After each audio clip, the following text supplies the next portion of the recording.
And so it's a different orientation when you begin to understand that you create your own reality and that you are a attractor. You are an attractor. You are an attractor. You are an attractor. You are an attractor by your attention. You are an attractor by your attention. Your life is created by the story you tell. Your life is created by the memories that you remember. Your life is created by the conversations that you have.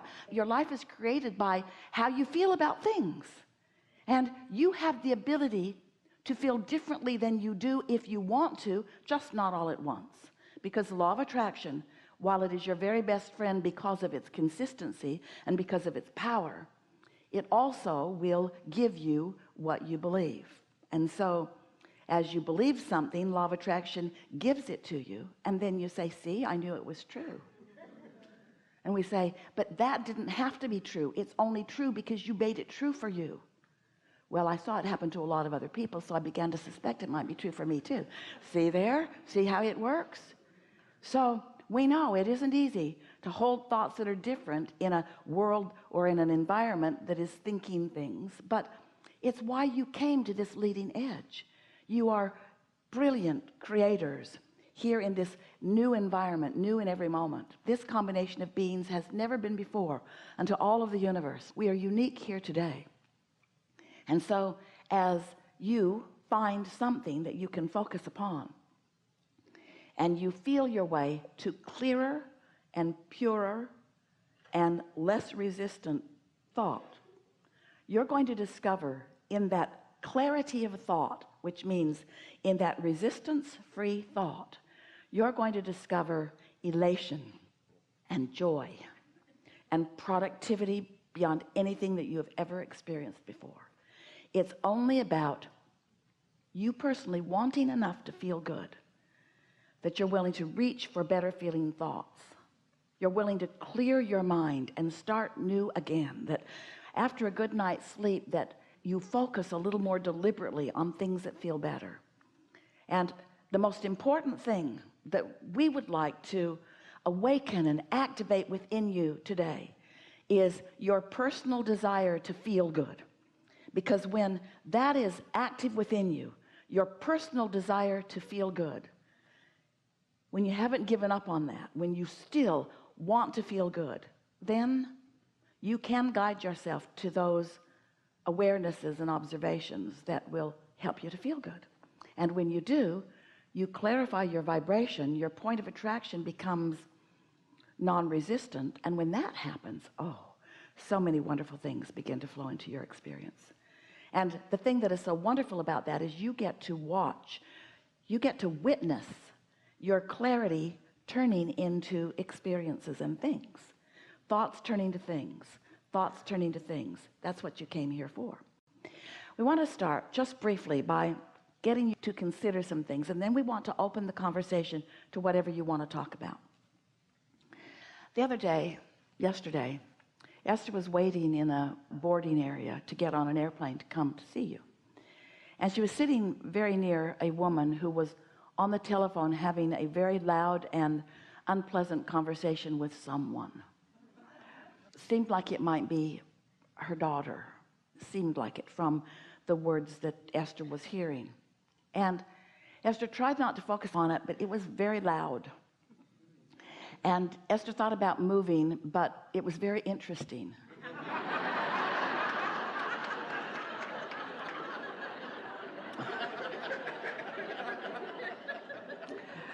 And so then the woman said, I can't get a word in. You're not going to stop talking. I can't get a word in. You're not going to hear me. I can't get a word in. I can't get a word in. I can't get a word in. I can't get a word. I can't get a word in. I can't get a word in. Shut up. Shut up. I can't get a word in. Listen to me. Listen to me. Listen to me. I hate you too. And hung up. And Esther thought, wow. And then the woman looked really sad for a little while. And Esther wanted to go over and put her arm around her and say, you know, we can only hate those we really, really love. And then Esther thought, better that I just mind my own business. And then Esther thought, too late. Too late. Haven't been minding my own business. But then through the flight, Esther's thought came back to that, because coincidentally that woman was sitting right next to Esther on a flight that was pre-assigned seats. And so Esther is pondering that, wondering what she should say, if anything, and she didn't say anything. She knew that the momentum was enough that she would just evoke defensiveness. But the wonderful thing about Esther getting to overhear this is that as Esther relaxed and reclined her seat and closed her eyes, she was able to hear our comments about the subject. And we said to Esther, you know, this is the best experience that you've witnessed in a long while, that helps you to understand what we've been talking about asking and receiving. How asking the question and receiving the answer are two different modes. And that when you keep talking, when you keep thinking, when you try too hard, when you stay actively involved in solving your own problem, you're in a position where you can't hear the answer, even though we all are offering it to you on a steady, ongoing basis. It's just like this woman was screaming at her child, you've got to shut up in order to hear me. Now, we want to say it nicer to you, but you've got to shut up in order to hear your inner being flowing to you, because when you ask, it is always given. But you know what? You ask and it's given, and you don't let it in.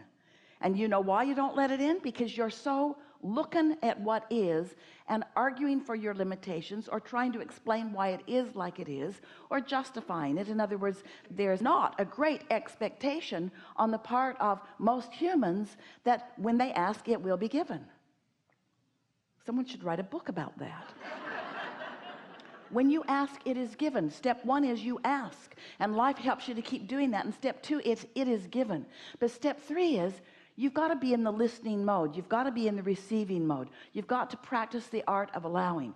You've got to stop your frantic explaining how it is in order to even catch a little bit of the solution.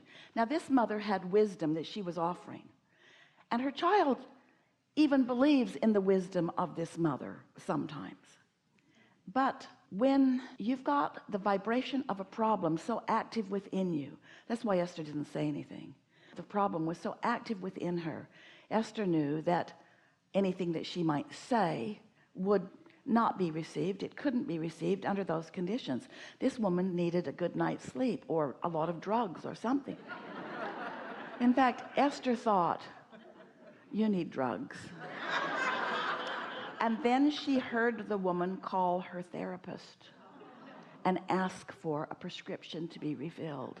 And Esther thought, ask and it is given. Ask and it is given.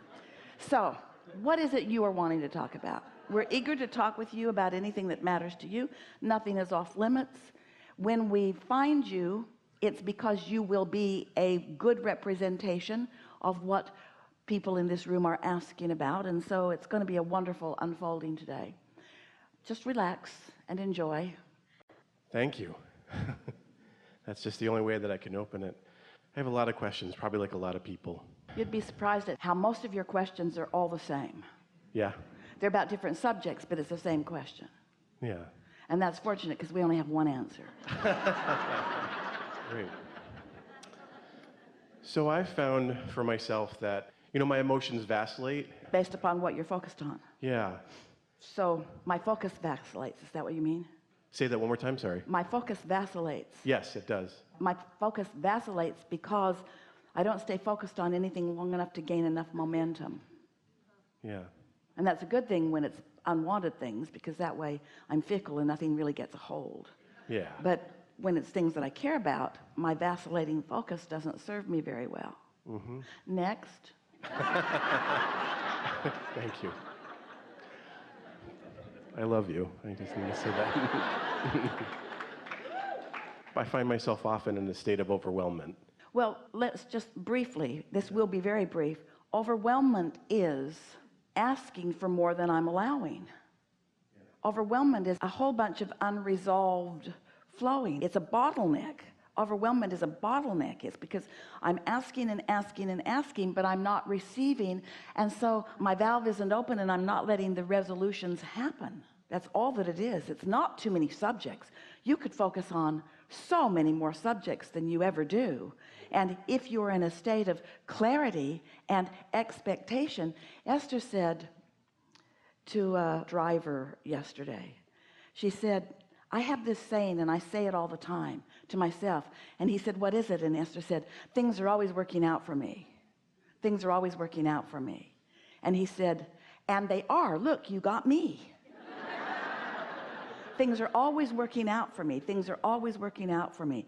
That's a really good statement to say and mean that will sort of soothe that overwhelmment. We interrupted you, but we want you to understand what overwhelmment is. Thank you. Everything's about balance, in and out, in and out. If you were to only breathe in and never breathe out, you'd be overwhelmed.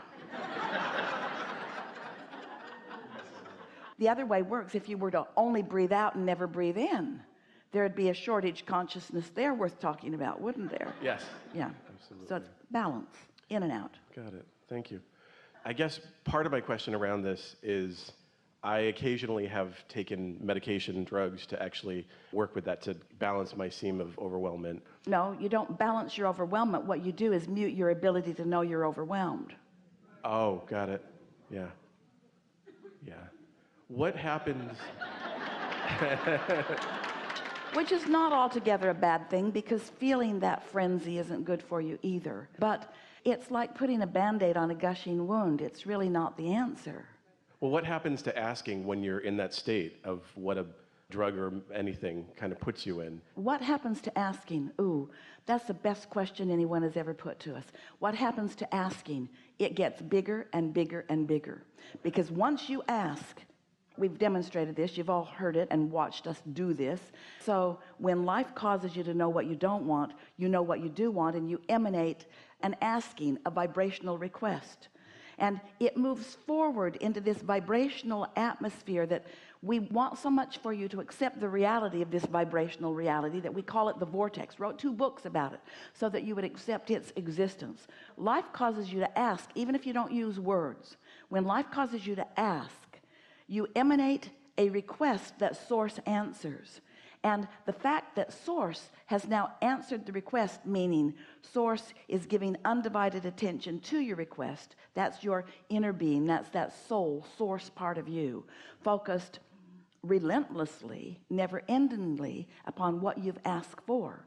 And now think about law of attraction now, responding to that focal point of your inner being, which means that desire, what happens to my desire? Your desire just continues to expand and become more, which means once you launch one, it's prudent for you to move in the direction of it, because of the expanse between the desire that is yours and is tied to you because you gave birth to it, and you in the moment, because of the thoughts you're thinking. If the expanse, the vibrational difference is too great, then what happens to my desire? It gets greater and greater and greater. What happens to me if I don't move with it? I feel worse and worse and worse until I say I'm overwhelmed or depressed or afraid. I'm just taking that in. Yeah. We want you to feel the bigness of this, but we also want you to feel the ease of how easy it is really to keep up with your own desires. You just have to talk in favor of them, not against them.